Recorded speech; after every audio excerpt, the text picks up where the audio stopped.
Hey everybody, how are you doing today? I'm thrilled to be here. So to find opportunities in fragmentation, I think it's time for us to change the way we think.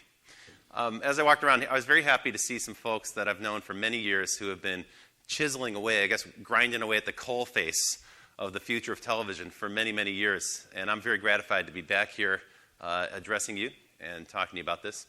In 1990, I was working with MTV as a young man. And they asked me to head off to Asia and launch MTV in Asia. And at that time, it was like the wild, wild east. There were no multi-channel TV systems in Asia. So we launched the very first one with Star TV. And that was a wild experience. I came back to New York, and I was at MTV. I was running the on-air creative department there under Abby Tercek and Judy McGrath. And I was very excited about the digital future because when we launched MTV in Asia, it was fully digital. It was one of the first fully digital systems from post-production and production all the way through to transmission. And so I came back to New York where everything was still very analog. And I said, hey, we have to get into digital technology. And I was interested in the 16-bit game consoles at the time and this thing called dial-up bulletin board services. It was before people were using the web. And so I convened a meeting of all the heads of the TV channels at MTV Networks. And it was a very short meeting because one of the executives from Nickelodeon stood up and said, I don't know why I'm here. I'm trying to run a cable network. And so that was a little bit of a disappointing meeting, but it was very early days, right? This is 1993. If you think back to that time, we had barely gotten computers in the offices. So it was a little abstract for a TV company to think about its digital future in those days. What struck me as so amazing, though, is that that attitude still persists in a lot of television companies. A lot of the people who are responsible for programming and distribution, they don't really focus on the digital experience. They don't really focus on that as primary or, more importantly, as the growth opportunity. And sometimes you see people openly dismissive or maybe obstinately resistant to embracing digital technology. Jeff Bewkes at Time Warner recently said this at the cable show about a year ago. He said, hey, let's all cheer up. We're not in the music business. It's morning in the cable TV business. There's some truth to that. So if you look at last year's earnings, the TV industry has done extraordinarily well. The big media companies, fueled largely by their earnings in television. Look at Comcast at the very top, doing extraordinarily well. However, since he brought up the comparison to the music industry, I thought it would be fair and relevant to take a look at the music industry. And if you see, I made a circle there. Back in 1999 and 2000, when the earnings per person in the United States, per capita, were about $71, and that's in 2011 dollars. So per capita revenue, $71, that was the absolute peak. The big orange thing in the middle, that's CD sales, of course. And then if you notice, if you take a look at the right side of the diagram, that peak year of 2000, that's also when Napster was introduced. So that's when disruption occurred, and you can see what happened. In a very short period of time, in about 10 years, the industry dropped to about a quarter of its size. By the way, there was good news this week. I don't know if you saw the announcement yesterday, but for the first time since 1999, the music industry is starting to see an uptick, an uptick in earnings. So actually they may have reached the turning point as they've converted into a kind of a service-based system. What's interesting about looking at the music industry as an analogy is that you'll see something very similar when you look at print. So the print business, here's a diagram that shows newspaper revenue, advertising dollars from 1950 to 2010.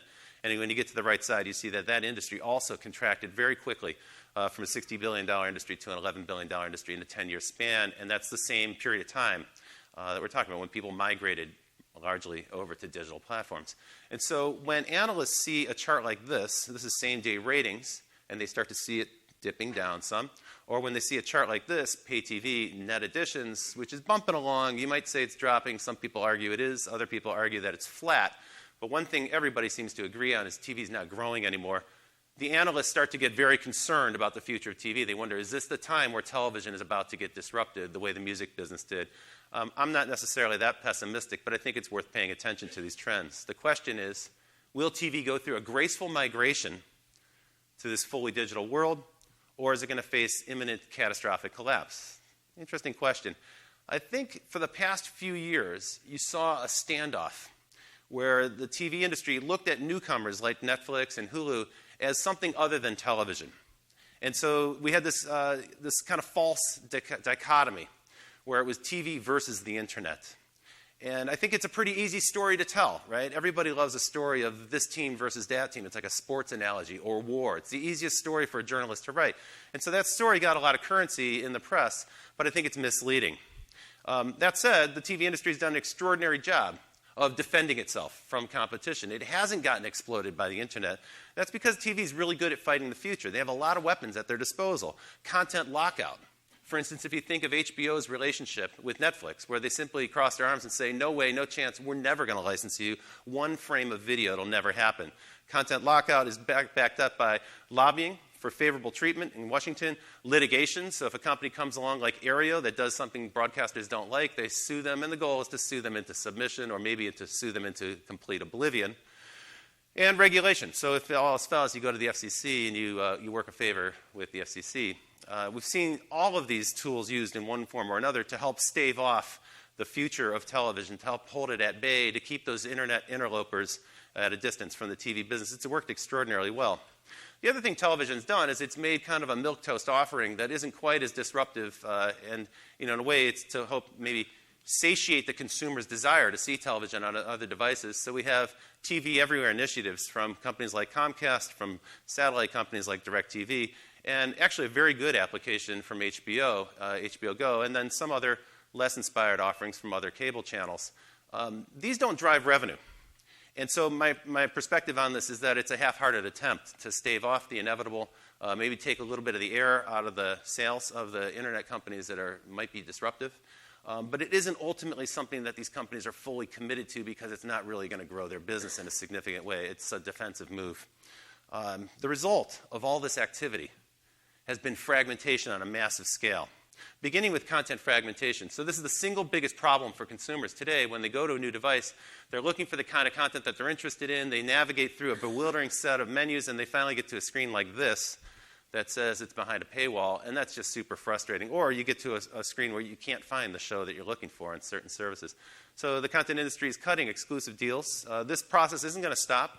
Now we're seeing Netflix and Amazon are engaged in kind of a war of escalation to cut big deals. So we're going to be stuck in this fragmentation zone for a while. It's not just content fragmentation. We've also got device fragmentation. Just about every gizmo out there has a proprietary software system, proprietary SDK, proprietary API.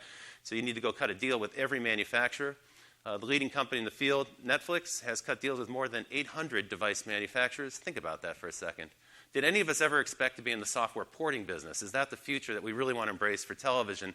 But no common standards really exist at this stage. So we have this massive inefficiency of porting our apps from device to device. If you want to compete with Netflix, you've got to do the same. And of course, we also have massive fragmentation in advertising.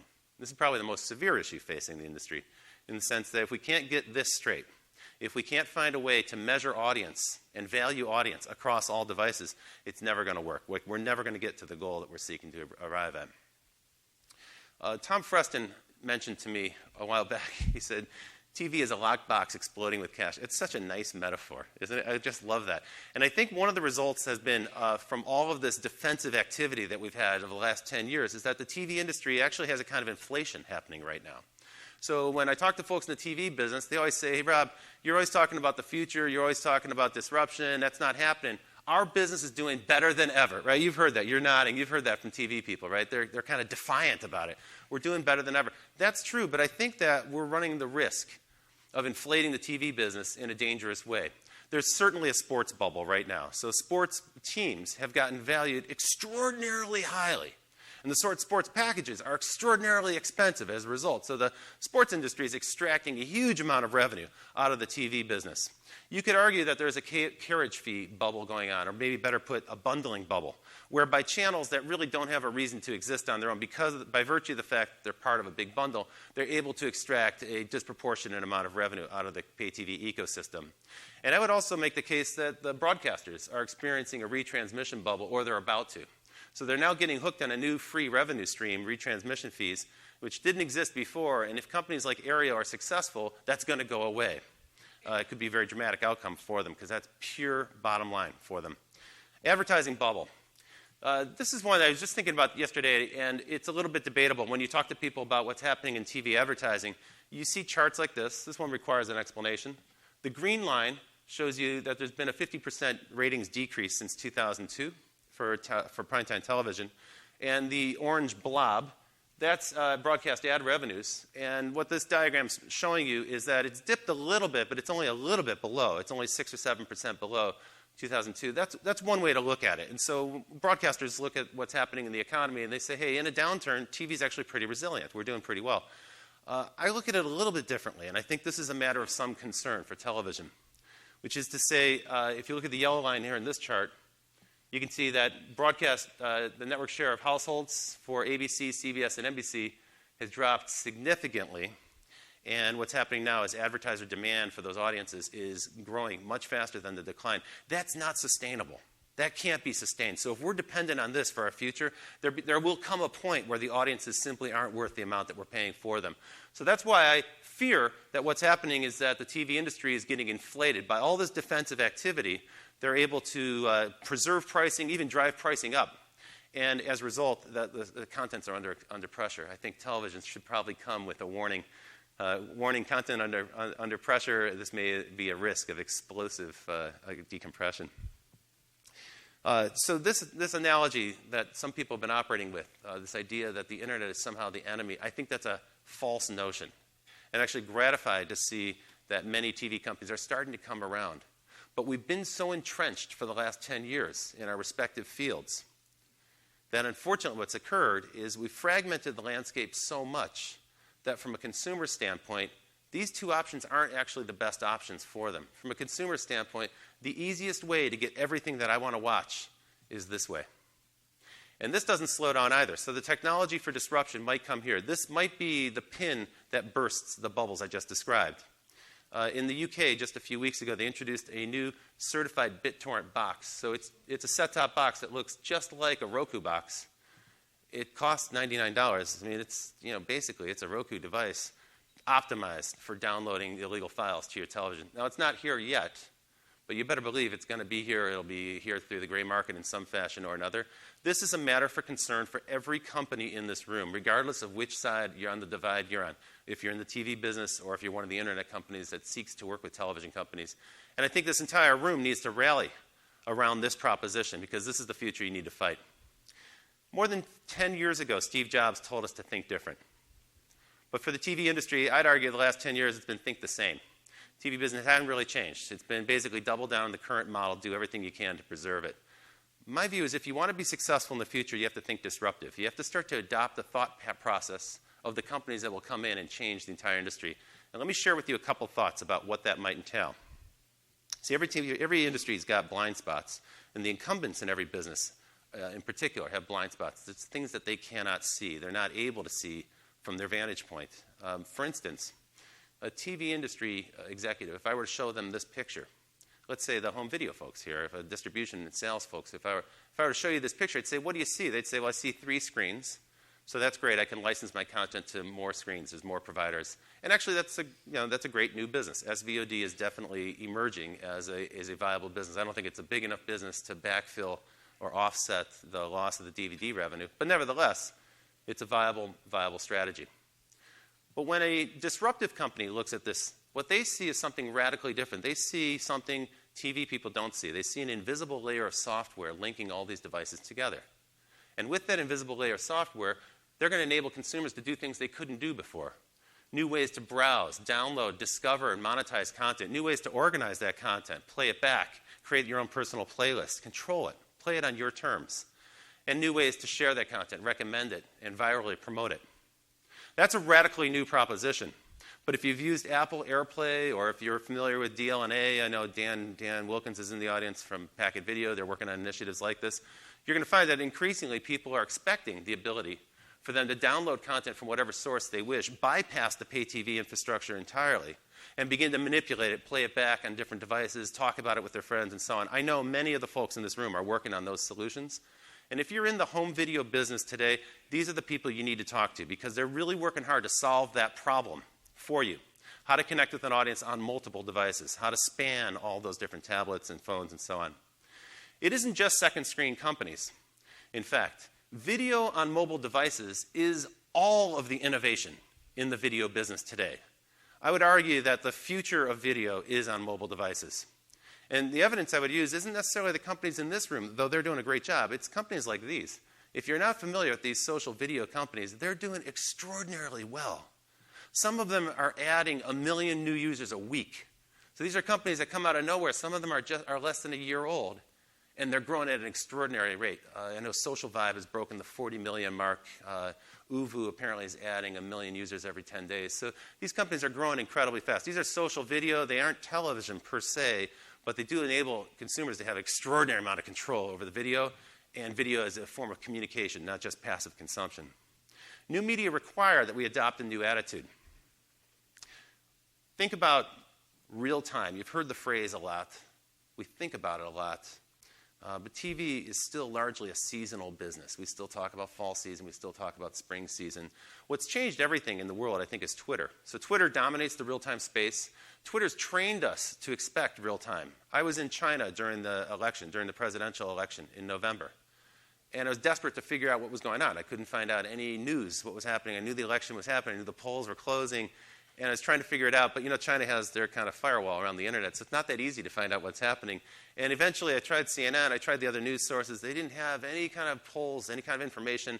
So naturally I went to Twitter, which is where you can find out this information. What's interesting is just in the last couple of years, less than 5 years, Twitter has conditioned the entire industry, the news industry, but also consumers, that they're where you go for real-time news and information. And it's weird to me how journalists have freely conceded that position to Twitter, so they occupy that space. That's really important because now that Twitter's entering television, they're going to bring that real-time mentality into the TV business with their recent social video acquisitions. In terms of television, the TV industry has started to adapt to this real-time mentality a little bit. They're trying to program for the permanent present. There's the end of the the advent of the 24-hour news cycle and kind of the end of the pilot season. Now we're in kind of permanent pilot season where all the TV companies are constantly developing new shows and trying them out and trying out replacements and so on. I think also the introduction of some elements of live internet, live blogging, live chat, and so forth. You can start to see this kind of, this real-time mentality starting to emerge around the periphery of TV programming. But I'd argue that when TV truly goes to the internet, you're going to have to see a massive change, not in the programming necessarily, but in the way we do business. So when real time hits TV, we're going to have the ability to buy and sell audiences in real time. We're going to have the ability to target specific individuals in the home. We're going to have real-time bidding exchanges, which are commonplace on the web, and this has transformed web advertising. When you talk to the big media buyers, they now are allocating 35–40% of their buy for real time. And that's going to increase. Every year that's going to increase, and eventually that's going to come to television as well. That will totally change the way we think about selling. So instead of getting everything ready for a spring upfront and spending millions of dollars on a big event that a few hundred people attend, that's kind of an ancient idea, the upfront. The idea of gearing everything up for sweeps, one time we're going to be evaluated. This real-time mentality means that we're going to be auctioning audiences off all the time, 24 hours a day, year-round, constantly. That's going to require an entirely different way to measure audience and an entirely different way to sell.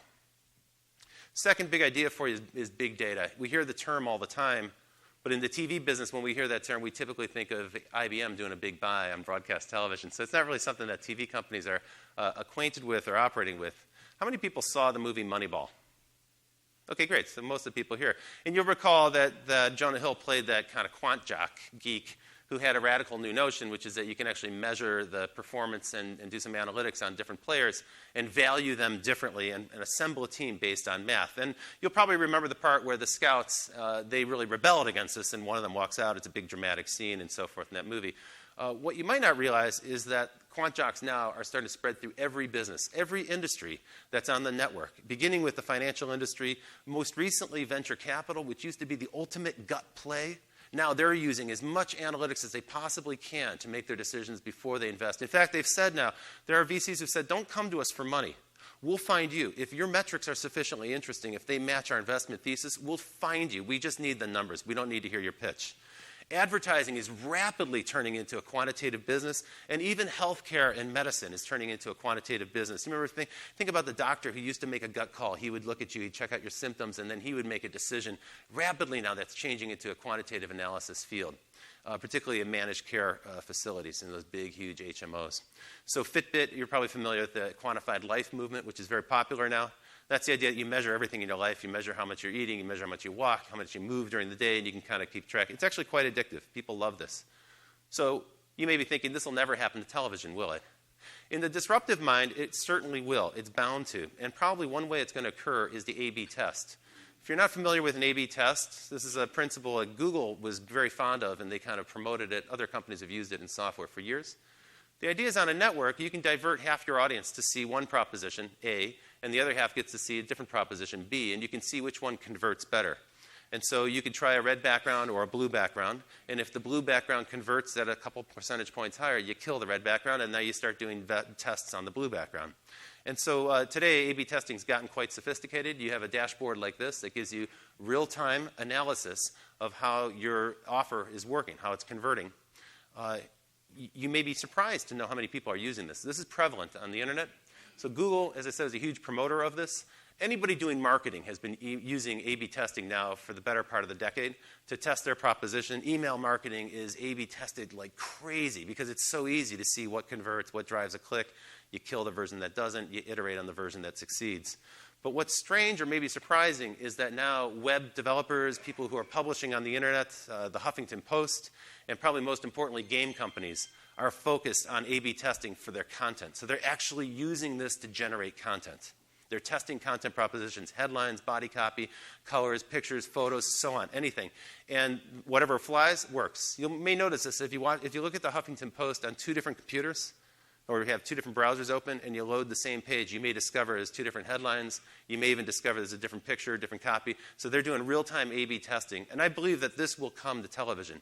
Now, if there's programming people in the audience, they're probably going, no way, dude, we're never going to quantify the production of content, the creation of content. Well, you may never.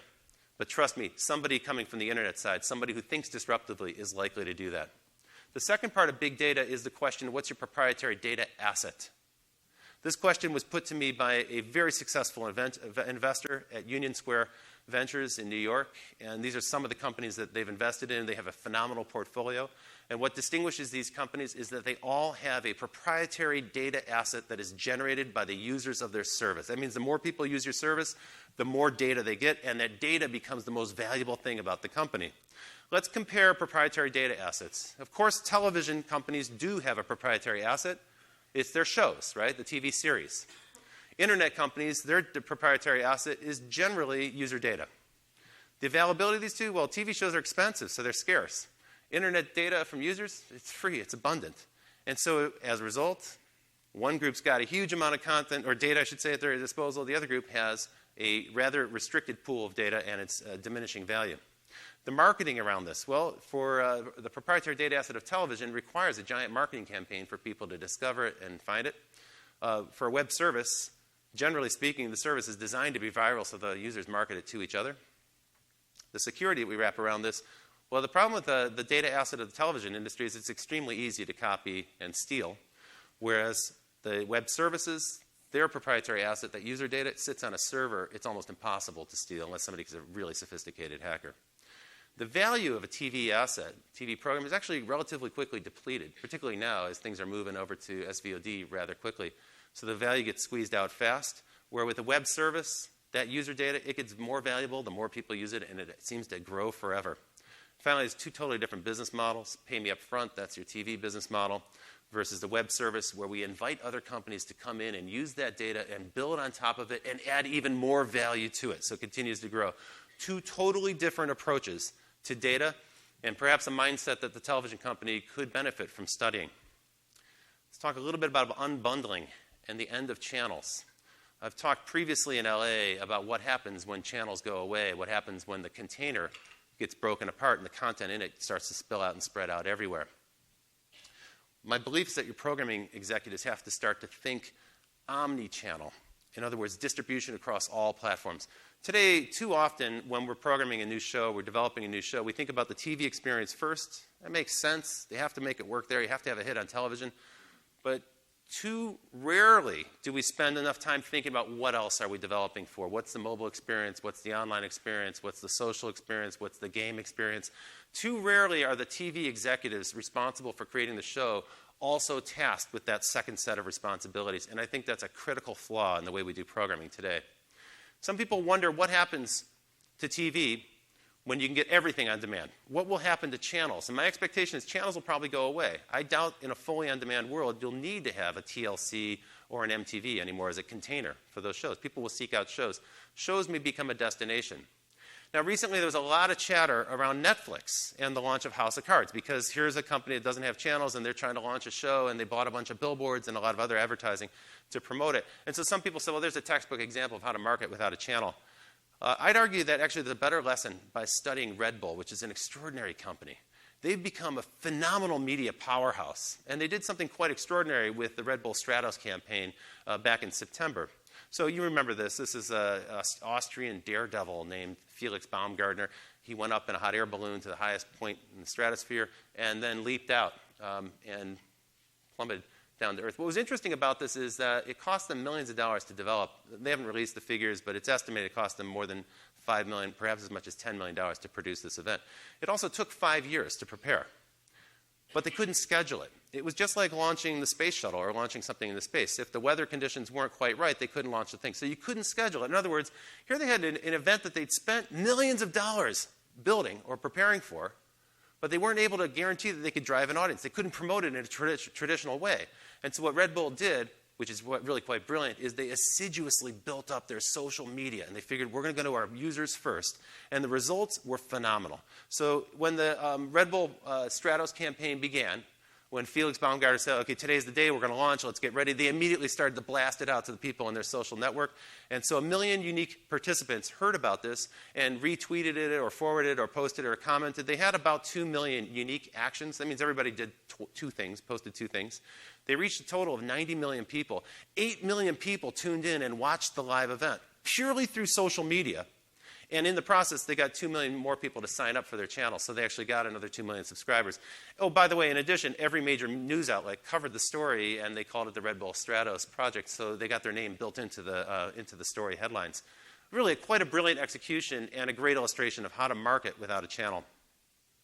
So as you can see from those examples, as we move into the strange new world of the second screen or multi-screen or content that flows from one screen to another, it requires us to adapt some different attitudes. Let me close with a couple of comments about what we're going to discuss today.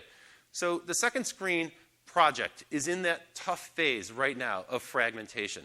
And I put up here this thing that I guess looks like the Olympics symbol. I didn't intend it to look like that, but I was trying to think of a way to kind of classify the different things. When you talk to different companies working in the second screen category, some of them are really focused on creating a screen guide for a company like Comcast. I'm thinking of ZBox, for instance, their deal with Comcast. Other companies are really focused on working with advertisers. So there are companies that are specifically focused on helping the advertisers reach people, get a call to action on television and drive them to a second screen app. Others are working with channels or perhaps at the level of a show to create an experience that's really deep and really wedded to that brand. Then, of course, you've got the big social networks, which is where most of the second screen activity still happens, Facebook and Twitter. And then another group of people is focused on the user. And they're trying to say, well, actually, the user has a different set of needs. We're trying to define those requirements and make the easiest tool possible for them to find and discover. And so I thought I'd offer this, which is a work in progress. It's an idea that I was working on to think, how would you, if you were new to the category, how might you classify these different companies? And I thought, well, there's shallow and deep, right? There are some companies that are trying to enable everything on their platform. So by definition, they have shallow experiences. Other companies are approaching it where they work with a specific show or a specific sport or a specific channel, and they're making really deep experiences. You typically have to work closely with the content owner in order to do that. It's hard to do that from the outside. Some people are trying. If you go across, there's really 2 different axes there as well. Social discovery is something that happens before you watch the show. Social engagement, where I'm talking about the show, obviously that's got to happen live with the show. And this is a really interesting one to think through because you have to consider your user really carefully. What are they looking for and what kind of event is it? So for a live event, sports event, for instance, the synchronous social engagement is going to make a huge amount of sense. But for other things like long-tail content or dramatic series that are available on a lot of different platforms and different time windows, you may find that asynchronous discovery is probably more important. So those are some thoughts for you today. The great thing is everybody here in this room is working on solving these problems. If you're coming today from a broadcasting company, a cable channel, or a home video organization, I encourage you to meet up with and talk to the companies in this room because they are working on the solutions. They are not your enemy. They're your friend. They're on your side. And thanks for joining me as we think through the unthinkable. Thank you, Robert. Fantastic.